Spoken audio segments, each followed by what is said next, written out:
Você não possuirá nada e será feliz. Esta infame previsão do Fórum Econômico Mundial é reconhecida por quase todos hoje em dia, mas poucos acreditam que isso poderia acontecer. Bem, e se eu lhe dissesse que nossa propriedade sobre as coisas está desaparecendo rapidamente e que muitos de nós estamos, sem saber, abraçando esse novo normal? Hoje vou falar sobre uma tendência perturbadora que está encontrando seu caminho em todos os cantos da economia, de onde veio essa tendência e por que a criptomoeda pode ser a única defesa. Se essa é a primeira vez que estamos nos encontrando, meu nome é Vitor Faustino e minha missão é criar conteúdo de alta qualidade. Então já deixa o like na confiança porque o conteúdo é de qualidade. Com que frequência você atualiza ou troca seu telefone?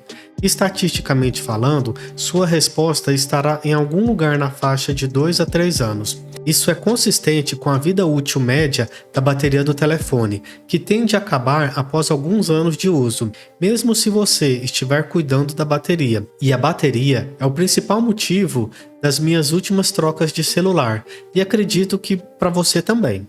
Em teoria, a solução é simples. Basta instalar uma bateria nova quando a atual acabar e aproveitar seu telefone por mais 2 a 3 anos até precisar substituir a bateria novamente, e assim por diante. Na prática, no entanto, abrir o telefone e trocar a bateria geralmente não é fácil e pode danificar o telefone. Isso pressupõe que você pode até mesmo trocar a bateria por conta própria, o que não é garantido que vai funcionar. No caso de modelos de iPhone mais novos, o telefone detectará quando você trocou a bateria e fornecerá todos os tipos de mensagem de aviso que o levam a ir à loja da Apple para um reparo extenso que pode custar tanto quanto um novo telefone. Os críticos dessa configuração observaram que a incapacidade de abrir de forma independente e modificar ou reparar um dispositivo que você possui significa que você não possui, porque propriedade significa literalmente a capacidade de fazer tudo com o seu aparelho.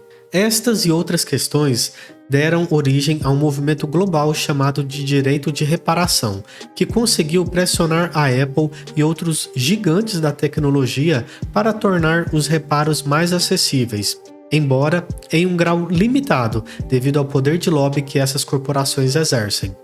O direito de reparar também nem sempre corrige o problema de propriedade, e isso é algo que foi apontado muitas vezes por Louis Rossmann, um popular youtuber e proprietário de uma loja de conserto de computadores que enfrentou lobistas corporativos anti-reparo. Porém, mesmo que a bateria possa ser facilmente trocada, talvez isso não fosse resolver o problema da obsolescência programada. Estamos observando o fenômeno dos fabricantes diminuindo a velocidade dos telefones para forçá-lo a comprar um novo. Quem sabe muito bem disso são os usuários do Android. Inclusive, a Samsung foi multada por fazer exatamente isso no ano de 2018. Como costuma acontecer com grandes empresas de tecnologia, a Samsung recebeu uma multa que equivalia a um tapinha na mão em comparação aos lucros que provavelmente obteve ao desacelerar artificialmente os telefones, algo que a empresa supostamente está ainda fazendo até hoje. E você por acaso duvida que sim? Esse nível de controle nega qualquer aspecto de propriedade de nossos aparelhos. Agora, não são apenas telefones. A prática de forçar as pessoas a atualizar por meios nefastos está presente em tudo, de eletrodomésticos a equipamentos hospitalares.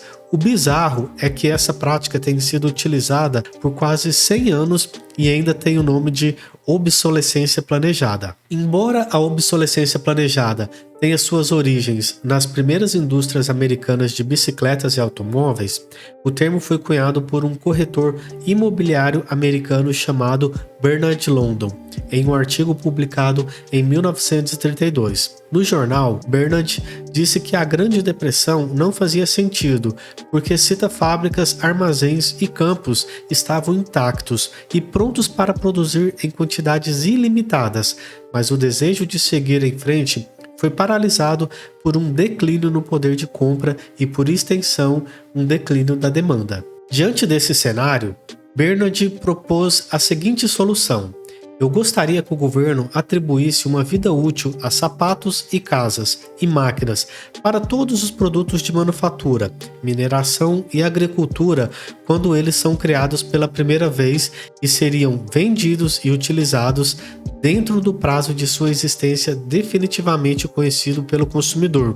Ou seja, o cara literalmente propôs que o governo colocasse data de validade nos bens das pessoas, mas mesmo que o governo não fizesse de maneira generalizada, muitas empresas se perguntaram, por que não? Segundo Bernard, depois que o tempo estipulado tivesse expirado, essas coisas estariam legalmente mortas e seria destruída se houver desemprego generalizado. Em outras palavras, tudo que fosse produzido na economia seriam artificialmente tornados obsoletos pelo governo em uma determinada data para influenciar a população a consumir mais, para que a economia se recupere ao mesmo tempo em que oferece amplo emprego, promovendo ainda mais o crescimento econômico. Muitas pessoas afirmam que foi a Segunda Guerra Mundial que provavelmente acabou com a Grande Depressão de 1929 e com a problemática ideia da obsolescência planejada,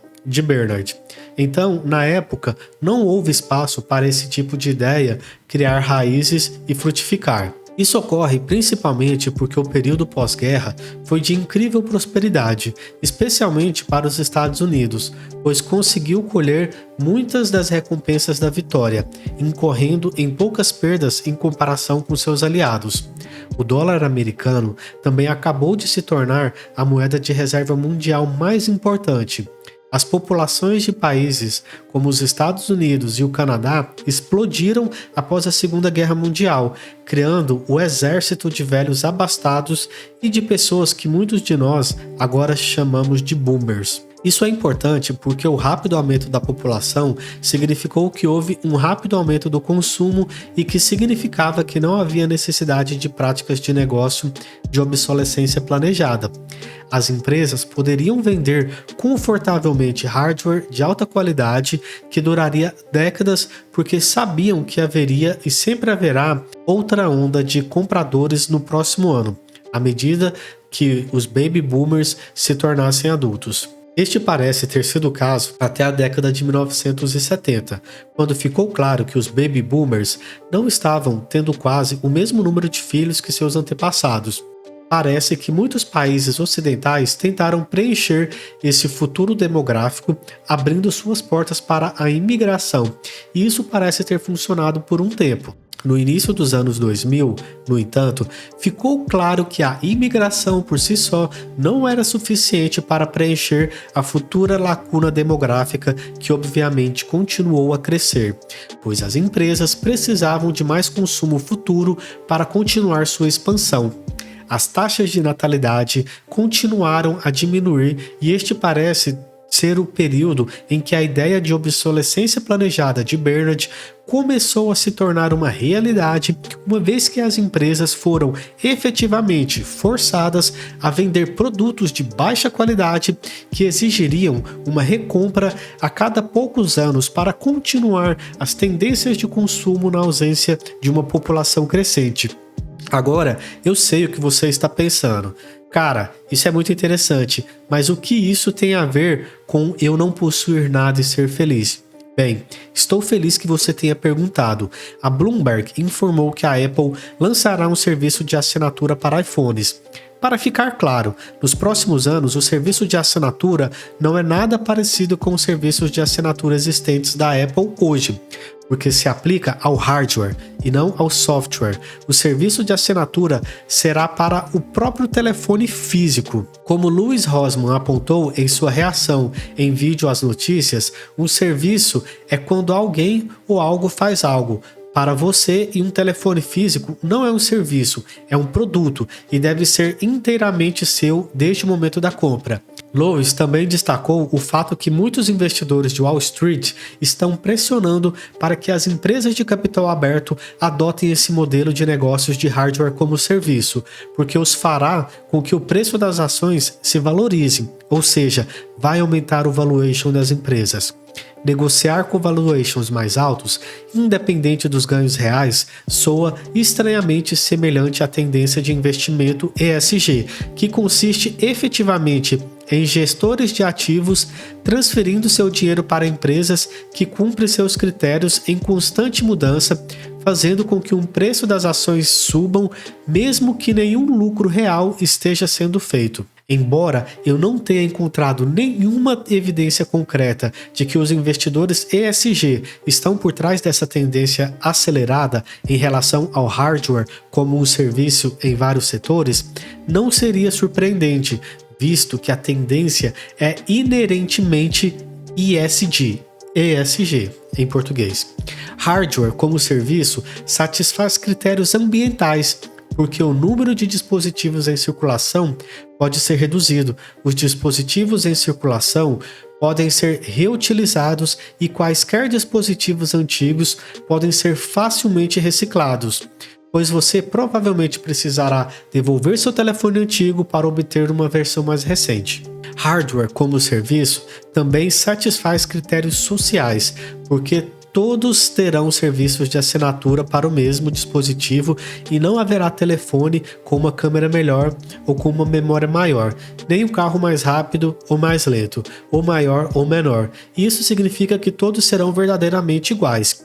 Basta reparar hoje nas montadoras de veículos, o tanto que os carros na cor cinza são extremamente comuns. As concessionárias e fabricantes de veículos, por elas, venderia carro em apenas uma cor para diminuir os seus custos e aumentar os seus lucros. Hardware como serviço atende aos critérios de governança, porque colocará a empresa que produz o produto em controle total de uso, de criação e destruição. Ao contrário da maioria de outras políticas relacionadas ao ESG, o hardware como serviço pode realmente resultar em lucros reais, porque as pessoas estarão pagando serviços de assinatura por quase tudo que possuir, até que elas morram. Notavelmente, os custos de assinatura podem ser reduzidos o suficiente para que esses produtos estejam disponíveis para mais pessoas, não apenas os poucos privilegiados nos países em desenvolvimento,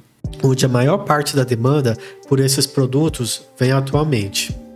Considerando que a obsolescência planejada foi introduzida como um meio de resolver a Grande Depressão, parece hardware como um serviço está sendo introduzido para evitar que outra depressão ocorra, garantindo que o consumo continue a aumentar, mesmo com o declínio demográfico continuando. Não me interpretem mal. É improvável que o hardware como serviço seja imposto a nós, consumidores, de maneira forçada. As pessoas sabem que algo está acontecendo quando elas não têm escolha no assunto. Em vez disso, a capacidade de possuir qualquer coisa provavelmente se tornará sempre mais difícil com o passar do tempo. E eu suspeito que eles vão começar com as coisas mais caras para a população no geral.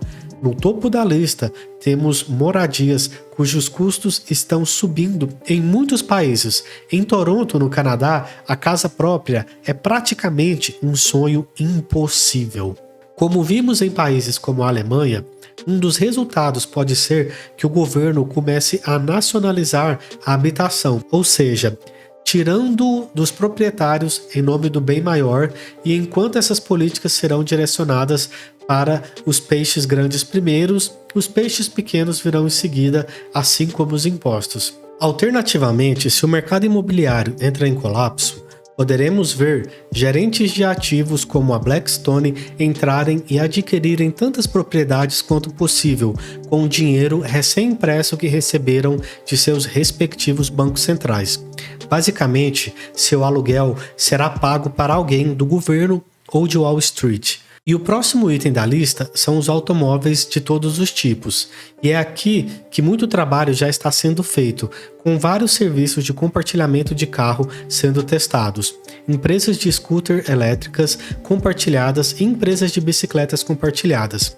Você pode apostar seu último satoshi ou seu último centavo que essas entidades estão extraindo o máximo de dados possíveis em preparação para modelos de hardware como serviço, e o fato de muitas dessas empresas continuarem recebendo grandes investimentos, apesar de serem poucos lucrativos, é uma evidência desse efeito. Nessa nota, o hardware como serviço em automóveis é provavelmente parte do motivo pelo qual há um impulso tão grande para veículos elétricos.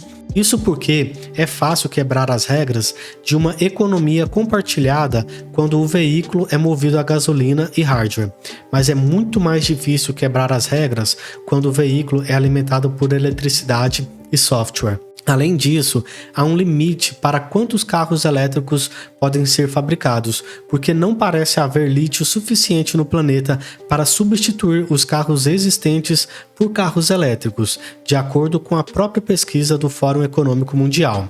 Isso efetivamente garante que os carros elétricos precisarão ser compartilhados. Agora, telefones e computadores provavelmente serão a terceira classe de produtos a serem sugados para o hardware como serviço, mas eu suspeito que levará algum tempo para que a pessoa média fique bem com isso.